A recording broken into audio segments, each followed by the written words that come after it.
ആദിയിൽ വചനമുണ്ടായിരുന്നു, വചനം ദൈവത്തോടു കൂടിയായിരുന്നു, വചനം ദൈവമായിരുന്നു. അവൻ ആദിയിൽ ദൈവത്തോടു കൂടിയായിരുന്നു. സമസ്തവും അവനിലൂടെ ഉണ്ടായി, ഒന്നും അവനെ കൂടാതെ ഉണ്ടായിട്ടില്ല. അവനിൽ ജീവനുണ്ടായിരുന്നു, ആ ജീവൻ മനുഷ്യരുടെ വെളിച്ചമായിരുന്നു.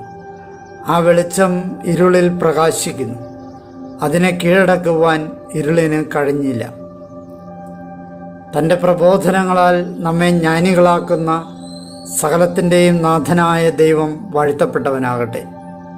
ഞങ്ങളുടെ കർത്താവായ ദൈവമേ, അങ്ങയുടെ ജീവദായകവും ദൈവീകവുമായ തിരുവചനങ്ങളുടെ മധുരസ്വരം ശ്രവിക്കുന്നതിനും ഗ്രഹിക്കുന്നതിനും ഞങ്ങളുടെ ബുദ്ധിയെ പ്രകാശിപ്പിക്കണമേ.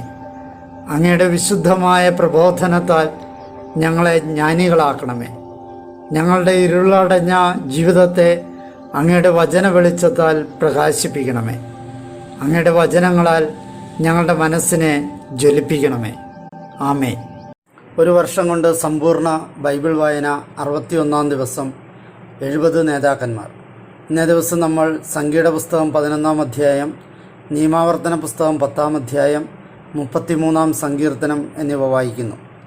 ഇസ്രായേൽ ജനം പരാതിപ്പെടുന്നതും മോശയുടെ സഹായത്തിന് 70 നേതാക്കന്മാരെ തിരഞ്ഞെടുക്കുന്നതുമാണ് സംഖ്യയുടെ പുസ്തകത്തിൽ വിവരിക്കുന്നത്.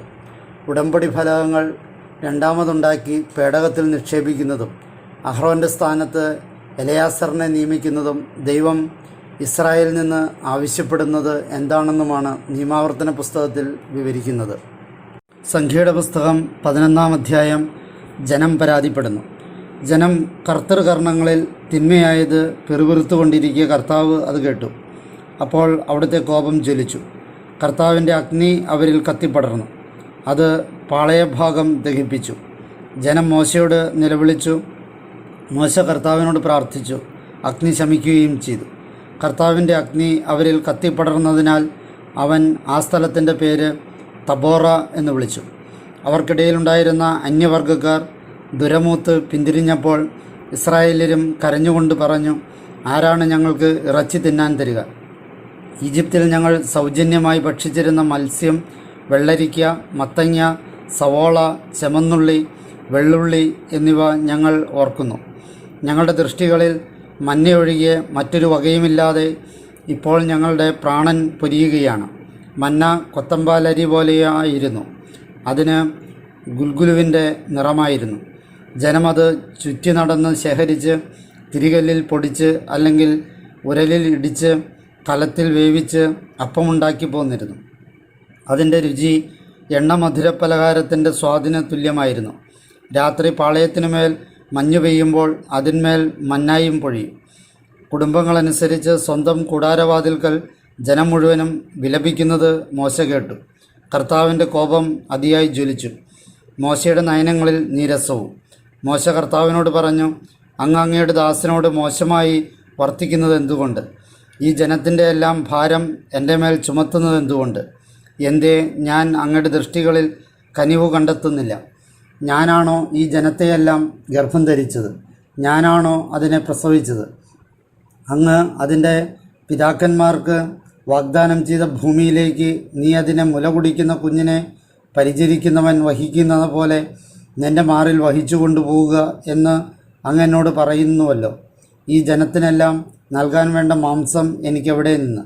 എന്തെന്നാൽ ഞങ്ങൾ ഭക്ഷിക്കേണ്ടതിന് നീ ഞങ്ങൾക്ക് മാംസം തരിക എന്ന് പറഞ്ഞ് അവർ എൻ്റെ നേർക്ക് കരയുന്നു.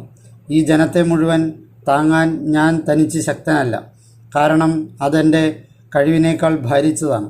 ഇപ്രകാരമാണ് അങ്ങനോട് വർത്തിക്കുന്നതെങ്കിൽ അങ്ങയുടെ ദൃഷ്ടികളിൽ ഞാൻ കനിവ് കണ്ടെത്തുന്ന പക്ഷം എന്നെ ഉടനെ കൊന്നുകളയണമേ. എൻ്റെ കഷ്ടത ഞാൻ കാണാതിരിക്കട്ടെ. 70 നേതാക്കന്മാർ. കർത്താവ് മോശയോട് അരുൾ ചെയ്തു, ജനത്തിൻ്റെ ആചാര്യന്മാരും അതിൻ്റെ മേൽനോട്ടക്കാരുമാണെന്ന് നിനക്ക് ബോധ്യമുള്ള ഇസ്രായേൽ ശ്രേഷ്ഠന്മാരിൽ നിന്ന് 70 പേരെ നീ എനിക്കായി വിളിച്ചു കൂട്ടണം. അവരെ സമാഗമ കൂടാരത്തിലേക്ക് സ്വീകരിക്കണം. അവർ അവിടെ നിന്നോടൊപ്പം നിലയുറപ്പിക്കട്ടെ. ഞാൻ ഇറങ്ങി വന്ന് അവിടെ വെച്ച് നിന്നോട് സംസാരിക്കും. നിൻ്റെ മേലുള്ള ചൈതന്യത്തിൽ നിന്നെടുത്ത് ഞാൻ അവരുടെ മേൽ പകരും. ജനത്തിൻ്റെ ഭാരം നിന്നോടൊപ്പം അവരും വഹിക്കും. നീ തനിച്ചു വഹിക്കേണ്ടതില്ല. നീ ജനത്തോട് പറയണം, നാളത്തേക്ക് നിങ്ങൾ നിങ്ങളെ തന്നെ പൗത്രീകരിക്കുവിൻ. നിങ്ങൾ മാംസം ഭക്ഷിക്കും.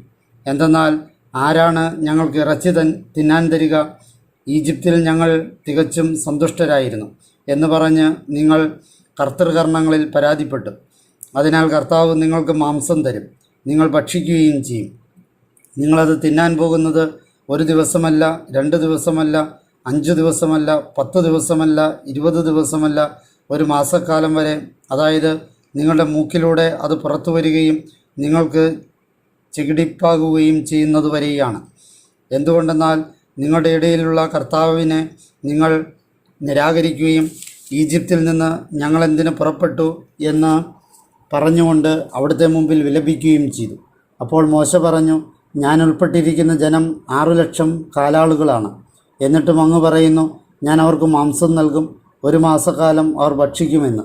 അവർക്ക് തികയോളം ആടും മാടും അവർക്കായി അറക്കപ്പെടുമോ? അതോ അവർക്ക് തികയോളം കടലിലെ മത്സ്യങ്ങളെല്ലാം അവർക്കായി ശേഖരിക്കപ്പെടുമോ? കർത്താവ് മോശയോട് അരുളി ചെയ്തു, കർത്താവിൻ്റെ കരം കുറുകിപ്പോയോ? എൻ്റെ വാക്ക് നിന്നെ സംബന്ധിച്ച് യാഥാർത്ഥ്യമാകുമോ ഇല്ലയോ എന്ന് നീ ഇപ്പോൾ കാണാൻ പോവുകയാണ്. മോശ പുറത്തു ചെന്ന് കർത്താവിൻ്റെ വാക്കുകൾ ജനത്തോട് പ്രസ്താവിച്ചു. ജനശ്രേഷ്ഠന്മാരിൽ നിന്ന് 70 പേരെ അവൻ ഒരുമിച്ച് കൂട്ടി കൂടാരത്തിന് ചുറ്റും നിർത്തി. കർത്താവ് മേഘത്തിൽ ഇറങ്ങി വന്ന് അവനോട് സംസാരിച്ചു. അവിടുന്ന് അവൻ്റെ മേലുണ്ടായിരുന്ന ചൈതന്യത്തിൽ കുറച്ചെടുത്ത് ശ്രേഷ്ഠന്മാരായ 70 പേരുടെ മേലും പകർന്നു. അവരുടെ മേൽ ചൈതന്യം സന്നിവേശിച്ചപ്പോൾ അവർ പ്രവചിച്ചു. പിന്നെ അത് തുടർന്നില്ല. എന്നാൽ 2 ആളുകൾ പാളയത്തിൽ ശേഷിച്ചിരുന്നു. ഒരുവൻ്റെ പേര് എൽദാദ്, രണ്ടാമൻ്റെ പേര് മെദാദ്. അവരുടെ മേലും ചൈതന്യം സന്നിവേശിച്ചു. പേരെഴുതപ്പെട്ടവരിൽ അവരും ഉണ്ടായിരുന്നെങ്കിലും അവർ കൂടാരത്തിലേക്ക് പോയിരുന്നില്ല. അവർ പാളയത്തിൽ വെച്ച് തന്നെ പ്രവചിച്ചു. അപ്പോൾ ഒരു യുവാവ് ഓടിച്ചെന്ന് എൽദാദും മെദാദും പാളയത്തിൽ വെച്ച് പ്രവചിക്കുന്നുവെന്ന് മോശയോട് വിവരിച്ചു പറഞ്ഞു. ഇത് കേട്ട് നൂനിൻ്റെ മകനും മോശയ്ക്ക് വേണ്ടി തിരഞ്ഞെടുക്കപ്പെട്ടവരിൽ നിന്നുള്ള അവൻ്റെ ശുശ്രൂഷകനുമായ ജോഷുവ മറുപടിയായി പറഞ്ഞു, എൻ്റെ പ്രഭോ മോശെ, അവരെ വിലക്കുക. മോശ അവനോട് പറഞ്ഞു, എന്നെ പ്രതി നീ തീക്ഷ്ണമതിയാകുന്നോ? ഏതു വിധേനയും കർത്താവിൻ്റെ ജനം മുഴുവൻ പ്രവാചകരായിരുന്നെങ്കിൽ അവിടുന്ന് എൻ്റെ ചൈതന്യം അവരുടെ മേൽ നൽകിയിരുന്നെങ്കിൽ. അനന്തരം മോശയും ഇസ്രായേൽ ശ്രേഷ്ഠന്മാരും പാളയത്തിലേക്ക് പിൻവാങ്ങി. കാടപ്പക്ഷിയും കിബ്രോത്ത് ഹത്താവായി. കടലിൽ നിന്ന് കാടപ്പക്ഷികളെയും കൂട്ടി കർത്താവിൽ നിന്നുള്ള ഒരു കാറ്റ് ചലിച്ചു തുടങ്ങി. അവ പാളയത്തോട് ചേർന്ന് പാളയത്തിൻ്റെ ചുറ്റുപാടുകളിൽ 1 ദിവസത്തെ വഴി അപ്പുറത്തേക്കും 1 ദിവസത്തെ വഴി ഇപ്പുറത്തേക്കുമായി 2 മുഴം ഘനത്തിൽ ഭൂമുഖത്ത് ചിതറി വീണു. ജനം എഴുന്നേറ്റ് ആ ദിവസം മുഴുവനും രാത്രി മുഴുവനും പിറ്റേ ദിവസം മുഴുവനും കാടപ്പക്ഷിയെ പെറുക്കിക്കൂട്ടി പാളയത്തിന് ചുറ്റുപാടുകളിലെമ്പാടും തങ്ങൾക്കായി നിരത്തിയിട്ടു. ഉള്ളവൻ പോലും പെറുക്കിക്കൂട്ടിയത് 10 ഹോമർ ആയിരുന്നു. ഇറച്ചി പല്ലുകൾക്കിടയിലായിരിക്കെ തന്നെ അത് ചവയ്ക്കപ്പെടുന്നതിന് മുമ്പേ കർത്താവിൻ്റെ കോപം ജനത്തിനെതിരെ ആളിക്കത്തി. കർത്താവ് ജനത്തിനുമേൽ അത്യുഗ്രമായ പ്രഹരമേൽപ്പിച്ചു. അത്യാർത്തി പൂണ്ട ജനത്തെ അവിടെ സംസ്കരിച്ചതുകൊണ്ട് ആ സ്ഥലത്തിന് കിബ്രോത്ത് ഹത്താവ് എന്ന് പേരിട്ടു. കിബ്രോത്ത് ഹത്താവായിൽ നിന്ന് ജനം ഹസോറോത്തിലേക്ക് നീങ്ങി. പിന്നെ അവർ ഹസേറോത്തിലായിരുന്നു. നിയമാവർത്തന പുസ്തകം 10-ാം അധ്യായം. ഉടമ്പടി ഫലകങ്ങൾ 2. അക്കാലത്ത് കർത്താവ് എന്നോട് അരുൾ ചെയ്തു, ആദ്യത്തേതുപോലെ 2 കൽപ്പലകൾ നിനക്കായി ചെത്തിയെടുക്കുക. എന്നിട്ട് എൻ്റെ അടുത്ത് മല കയറുക. തടി കൊണ്ട് ഒരു പേടകവും നീ ഉണ്ടാക്കണം. നീ ഉടച്ചു കളഞ്ഞ ആദ്യത്തെ പലകളിലുണ്ടായിരുന്ന വചനങ്ങൾ ഞാൻ പ്രസ്തുത പലകളിൽ എഴുതും. അവ നീ പേടകത്തിൽ സൂക്ഷിക്കണം. അപ്പോൾ ഞാൻ കരുവേലത്തടിയുടെ ഒരു പേടകമുണ്ടാക്കുകയും ആദ്യത്തേതുപോലെ 2 കൽപ്പലകൾ ചെത്തിയെടുക്കുകയും ചെയ്തു. എന്നിട്ട് ഞാൻ മലയിലേക്ക് കയറി. എൻ്റെ കൈവശം 2 പലകളുണ്ടായിരുന്നു. സമ്മേളന ദിവസം മലയിൽ അഗ്നിമധ്യേ നിങ്ങളുടെ ദൈവമായ കർത്താവ് നിങ്ങളോട് അരുൾ ചെയ്ത 10 വചനങ്ങൾ ആദ്യ ലിഖിതം പോലെ തന്നെ ആ പലകളുടെ പുറത്ത് അവിടുന്ന് എഴുതി. എന്നിട്ട് കർത്താവ് അവ എനിക്ക് തന്നു. ഞാൻ തിരിഞ്ഞ് മലയിൽ നിന്ന് ഇറങ്ങി. ഞാനുണ്ടാക്കിയ പേടകത്തിൽ ആ പലകൾ നിക്ഷേപിച്ചു. അവ അവിടെയുണ്ട്, കർത്താവ് എന്നോട് കൽപ്പിച്ചതുപോലെ. അഹ്റോൻ്റെ സ്ഥാനത്ത് എലയാസർ. യാക്കാന്യരുടെ ബെയറോത്തിൽ നിന്ന് ഇസ്രായേല്യർ മൊസേറിയയിലേക്ക് കൂടാരം നീക്കി. അവിടെ വെച്ച് അഹ്റോൻ മരിച്ചു. അവിടെ തന്നെ അവൻ സംസ്കരിക്കപ്പെടുകയും ചെയ്തു. അവൻ്റെ സ്ഥാനത്ത് അവൻ്റെ മകൻ എലയാസർ പുരോഹിത ശുശ്രൂഷ ചെയ്തു. അവിടെ നിന്ന് അവർ നീങ്ങിയത് ഗുദ്ഗോദായിലേക്കാണ്. ഗുദ്ഗോദായിൽ നിന്ന് നീർച്ചാലുകളുടെ നാടായ യോത്ബാത്തായിലേക്കും. ഇന്നോളം കർത്താവിൻ്റെ ഉടമ്പടിയുടെ പേടകം വഹിക്കുന്നതിനും കർത്തൃസന്നിധിയിൽ അവിടുത്തെ സേവിക്കാൻ നിലകൊള്ളുന്നതിനും അവിടുത്തെ നാമത്തിൽ അനുഗ്രഹിക്കുന്നതിനുമായി അക്കാലത്ത് ലേവിയുടെ ഗോത്രത്തെ കർത്താവ് വേർതിരിച്ചു. അക്കാരണത്താൽ ലേവിക്ക് തൻ്റെ സഹോദരരോടൊപ്പം ഓഹരിയും അവകാശവും ഉണ്ടായിരുന്നില്ല. കർത്താവാണ് അവൻ്റെ അവകാശം. നിന്റെ ദൈവമായ കർത്താവ് അവനോട് അരുളി ചെയ്തതുപോലെ തന്നെ ദൈവം ഇസ്രായേലിൽ നിന്ന് ആവശ്യപ്പെടുന്നത്.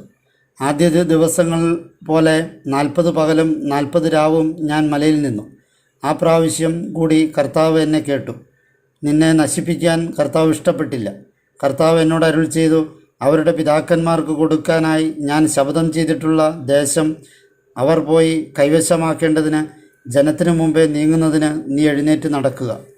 അതിനാൽ ഇപ്പോൾ ഇസ്രായേലിലെ നിന്റെ ദൈവമായ കർത്താവിനെ ഭയപ്പെടാനും അവിടുത്തെ എല്ലാ വഴികളിലും നടക്കാനും അവിടുത്തെ സ്നേഹിക്കാനും നിന്റെ പൂർണ്ണ ഹൃദയത്തോടും പൂർണ്ണ ആത്മാവോടും കൂടി നിന്റെ ദൈവമായ കർത്താവിനെ ശുശ്രൂഷിക്കാനുമല്ലാതെ മറ്റെന്താണ് നിന്റെ ദൈവമായ കർത്താവ് നിന്നിൽ നിന്ന് ആവശ്യപ്പെടുന്നത്?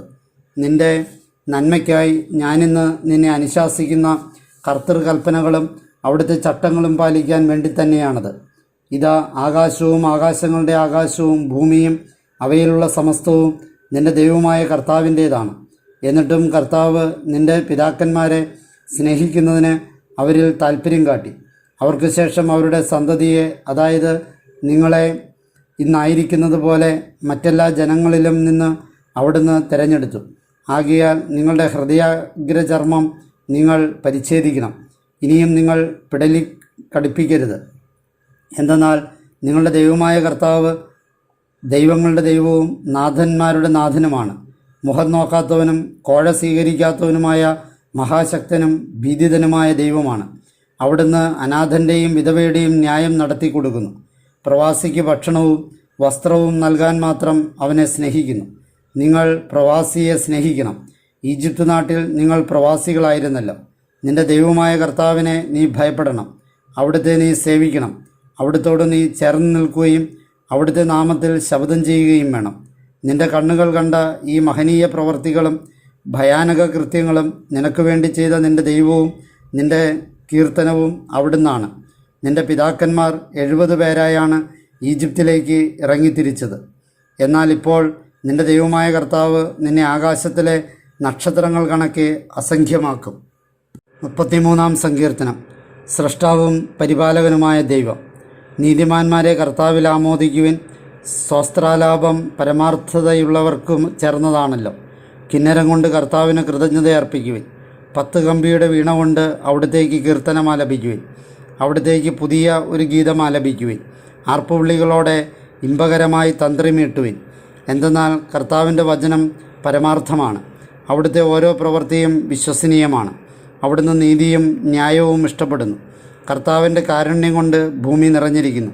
കർത്താവിൻ്റെ വചനത്താൽ ആകാശങ്ങൾ നിർമ്മിക്കപ്പെട്ടു.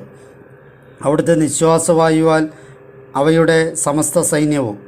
സമുദ്രജലത്തെ കൂമ്പാരം പോലെ കൂട്ടുന്നവനാണ് അവിടുന്ന്. ആഴങ്ങളെ കലവറകളിൽ സംഭരിക്കുന്നവനാണ് അവിടുന്ന്. ഭൂമി മുഴുവൻ കർത്താവിനെ ഭയപ്പെടട്ടെ. ലോകവാസികളെല്ലാം അവിടുത്തെ പ്രതി സംഭ്രമിക്കട്ടെ. എന്തെന്നാൽ അവിടുന്ന് അരുൾ ചെയ്തു, അതുണ്ടായി. അവിടുന്ന് കൽപ്പിച്ചു, അത് നിലവിൽ വന്നു. കർത്താവ് ജനതകളുടെ ആലോചന വ്യർത്ഥമാക്കി ജനതകളുടെ പദ്ധതികൾ തകർത്തു. കർത്താവിൻ്റെ ആലോചന എന്നേക്കും നിലനിൽക്കും. അവിടുത്തെ ഹൃദയവിചാരങ്ങൾ തലമുറ തലമുറയോളവും. കർത്താവ് തങ്ങളുടെ ദൈവമായുള്ള ജനത, അവിടുന്ന് തനിക്ക് അവകാശമായി തിരഞ്ഞെടുത്ത ജനം ഭാഗ്യമുള്ളവർ. കർത്താവ് സ്വർഗത്തിൽ നിന്ന് വീക്ഷിച്ചു. മനുഷ്യമക്കളേവരെയും അവിടുന്ന് കണ്ടു. അവിടുന്ന് തൻ്റെ വാസസ്ഥാനത്ത് നിന്ന് ഭൂവാസികളുടെ എല്ലാം നേരെ ഉറ്റുനോക്കി. അവിടുന്നാണ് അവരുടെ ഹൃദയങ്ങൾ ഐക്യത്തിൽ രൂപപ്പെടുത്തുന്നവൻ, അവരുടെ സകല പ്രവൃത്തികളും വിവേചിച്ചറിയുന്നവൻ. സൈന്യബാഹുല്യം കൊണ്ട് കർത്താവ് രക്ഷിതനാകുന്നില്ല, രാജാവ് രക്ഷിതനാകുന്നില്ല. വലിയ കരുത്തുകൊണ്ട് യോദ്ധാവ് മോചിതനാകുന്നില്ല. വിജയത്തിന് കുതിര നിഷ്പ്രയോജനമാണ്. അതിൻ്റെ വലിയ ശക്തി കൊണ്ട് അത് രക്ഷപ്പെടുത്തുകയില്ല. ഇതാ, നിന്നെ ഭയപ്പെടുന്നവരിലേക്കാണ് കർത്താവിൻ്റെ ദൃഷ്ടി. തൻ്റെ കാരുണ്യത്തിനായി കാത്തിരിക്കുന്നവരിലേക്ക് തന്നെ. അത് അവരുടെ ആത്മാവിനെ മരണത്തിൽ നിന്നും ജീവനെ ക്ഷാമത്തിൽ നിന്നും മോചിപ്പിക്കുന്നതിനാണ്. നമ്മുടെ ആത്മാവ് കർത്താവിന് വേണ്ടി കാത്തിരിക്കുന്നു. അവിടുന്നാണ് നമ്മുടെ സഹായവും പരിചയം. തീർച്ചയായും നമ്മുടെ ഹൃദയം അവിടുന്നിൽ സന്തോഷിക്കും. എന്തെന്നാൽ നമ്മൾ അവിടുത്തെ പരിശുദ്ധ നാമത്തിൽ ആശ്രയിക്കുന്നു. കർത്താവെ, ഞങ്ങൾ അങ്ങയെ കാത്തിരിക്കുന്നത് പോലെ തന്നെ അങ്ങയുടെ കാരുണ്യം ഞങ്ങളുടെ മേൽ ഉണ്ടായിരിക്കണമേ.